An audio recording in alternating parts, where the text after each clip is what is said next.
Hey everybody, welcome back to Responsibly Bourbon. I'm DMC from Louisville, Kentucky. Today I'm doing another budget bourbon battle between Old Crow and Old Charter bourbon whiskeys.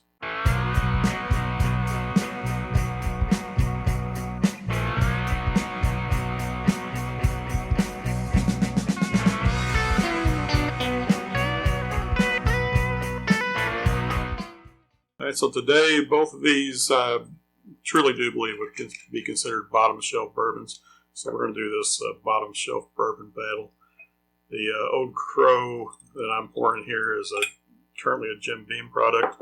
So it was sold to Jim Beam in the 1980s by National Distillers.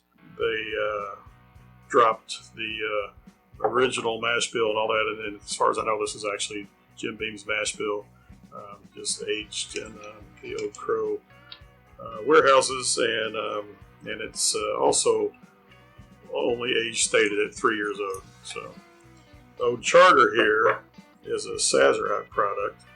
So this is distilled at Buffalo Trace, and it is a 4-year old bourbon, non-age stated. It says old number 8 multiple places on the label, but kind of a big number 8.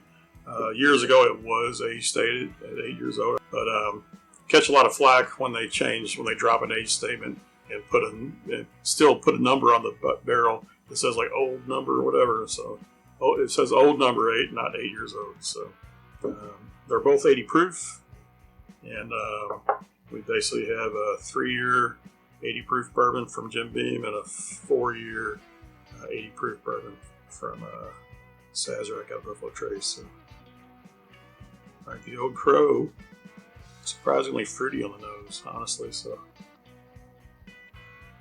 trying to figure out which fruit that is.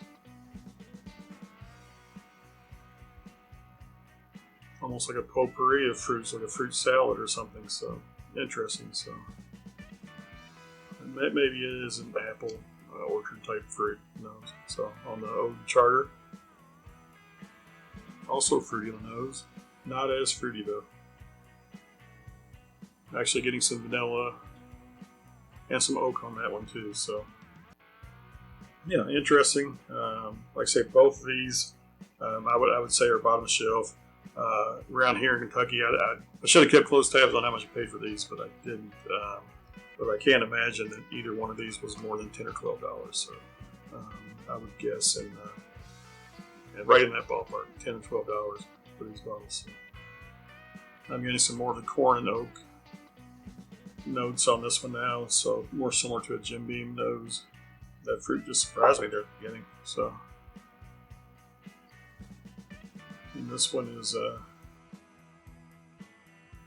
it's vanilla and grape on that one.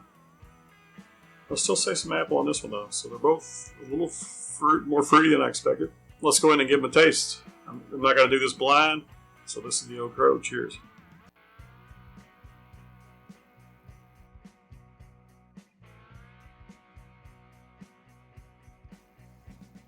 All right, I would say this has a little bit of a breadiness to it. I mean, there's a little bit of spice there. Very little. Not hot at all. That breadiness is borderline oaky. Not really getting much sweetness on this.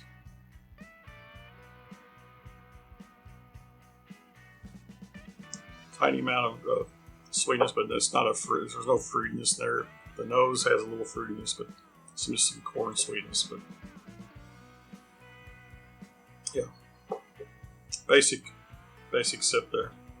All right, the Old Charter. Definitely grapey on the nose now that I've smelled them both and tasted the Old Crow.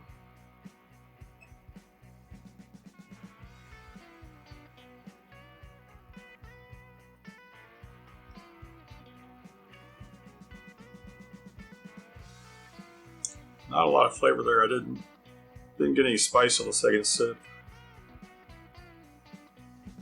There's some cinnamon spiciness. Not any oak. Not much sweetness there either. Certainly, well, the nose I think is way better than the taste on that one. I'm getting this breadiness. I guess it could be the Jim Beam peanut dustiness on both the nose and the taste on this one.